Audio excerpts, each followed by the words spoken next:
Up in the Air is a program that looks at the future of business. 4IR stands for the Fourth Industrial Revolution. On this episode, we spoke to Dr. Mambondiani, the CEO of Steward Bank, on the future of banking. This conversation is basically about the Fourth Industrial Revolution, where we are at the moment, where we've been, and where we're going. So maybe to give us a little bit of context, you happen to work for Steward Bank, and so if you can maybe share a little bit of information on the brief history of the bank. When did it start? Where are we now? We started off as TN Bank, and I think most of our customers would know, and then Econet Wireless took over Steward Bank in 2018. And the core mandate really, and Econet Wireless, as you know, is the largest telecoms company in the country. And the main reason why they took over the bank was to support some of the things that we were doing around mobile payments, and actually what we were seeing of the future, and as far as the transition of where we thought banking was going to go and where payments actually were going to go. And I think what is critical to us is that we offer some sort of banking services or money transfer services on the mobile, and not necessarily using the traditional brick and mortar structure. So that's how we came about really in 2013, is when we then re-established as Steward Bank after that takeover. Because we took over what I could call a traditional banking institutions with a lot of branches. TN Bank, you might recall, had about 34 branches across the country. Their model was to build branches within their furniture stores. A successful model at the time when they implemented it. But the shareholder wanted to go in a different direction. Which is to go almost branchless, and then branchless model, or what we call a branch light model. So we then started, closing all the 34 branches, and then now we are on 8. And that our intention eventually is There's only 8 Steward Bank branches? There's only 8 Steward Bank branches. And I think we started off on 34, and we started closing all of the branches. And again, the reason we've been doing so is that the more we gain traction on offering, banking services on the mobile, the more people don't need to visit the branch. And I think for us, that's banking of the future. Because we always like to throw this statement that people are not necessarily interested in banks. They're interested in banking. So they're interested in the service of banking and not necessarily in the bank itself. Okay. So our intention is to make sure that we are providing that banking service on the mobile phone. You have 8 branches. Yes. How do you manage to serve the person who is unbanked at the moment? How is that? Is it only through mobile money? But as a banking institution, how do you reach that person without a branch when you only have 8? You know what, the myth is always that the branch is the center of banking services. It's not. And I want to quote a famous expression from Bill Gates, who said many years ago, I think about 8 years ago now to date, is that he said, banking is necessary, but banks are not. Because what people are more interested in is the banking aspect. They're not interested in the bank as an institution.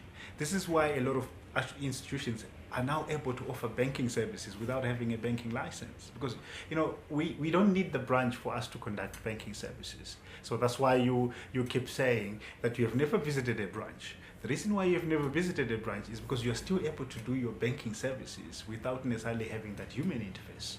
So whether you want to open your account, we have facilities for you to open your account online without visiting any of us. If you then need assistance, we can offer you that assistance remotely. If you still want that human interface, you can visit one of our branches. But one of the things that we have also done that we thought that would be critical to cater for people who still want some sort of physicality of thing is agent banking. So we've said, if we don't necessarily own a branch in that area, let's partner with retailers, with shops around the remote areas that can kind of offer you limited banking services and the kind of advice that you require. So what we've done there is that we've reduced our cost, in that we don't necessarily have to invest in staff. We don't necessarily have to invest in all sorts of big buildings in those areas. But still, we're giving an income to somebody who is in the outlier, and we are employing a lot of people through the agent banking network. So it's a win-win situation for the economy, for ourselves, and because of that, we then have the capacity of reducing the cost of serving you and giving you cheaper banking service. So are you saying that there's no flaw, that there's nothing wrong so far, that everything is going absolutely smoothly. No, and with this I would not say that at all. I would not say that there is no flaw. Every model has a flaw. It's going to be challenged. And we are not saying that our model is the best model in the world at all. What we've simply said is that we've chosen a different model from what others are pursuing. But I'll give you statistics as well, or rather a perspective of what is happening globally. Is that, banks like HSBC in the UK, Barclays, even in America, are closing their high street branches. So there's been this tremendous reduction in branches worldwide, not only in Zimbabwe. And I think the reason why banks are doing so is that they're investing a lot more in the digital platforms than in the physical brick and mortar structure. And to moving on to what is being referred to as the click and transact model. So it's now a lot more of the click transactions than the brick transaction. I think that shift is not only happening with us, it's happening globally, and what we're simply choosing to do is to follow global trends. Okay, all right. I can see. I do have a, it's because the click and transact. I get it. I get it. I get it. But my gogo doesn't get it. Yes. My Wariku Binga doesn't get it. She doesn't have click and transact. She doesn't have access to click and transact. You're right in saying that, and I think where we are right now is about education. It's about educating what matters to a customer, and I think as far as I'm concerned, is that customers want a service that is cheaper. They want a service that they can access immediately as much as possible. For us to reduce the cost of banking, the reason why we can offer banking much cheaper than our peers is because we are offering it on a mobile platform. It's the same thing with a newspaper, with a book. You can offer a newspaper much cheaper, if not for free, because you are offering it online and not because you're not printing something. Because ultimately, it's about the news you're consuming. It's not the fact that the news is delivered in a print. Yes, there are some people who still will say, okay, I want to hold the physical copy, but it doesn't change the news you're reading. So what we're saying is that it's about the education of our customers, and we do realize that there are some customers who still want that physical interaction with a human being, and we're going to cater for those customers as much as possible until we have educated everybody, or rather until people themselves choose the platforms. And let me give you one shocking statistic. We have about, we actually process close to 500,000 transactions every single day. About 90% of those as Steward Bank, yes. And then that is whether it's internet banking, transfers, or whatever else that you're doing. But guess what? About 90% of the transactions that we process are online. They are not in 90%. About 90% of the transactions that we do are online. They're not within our physical channels.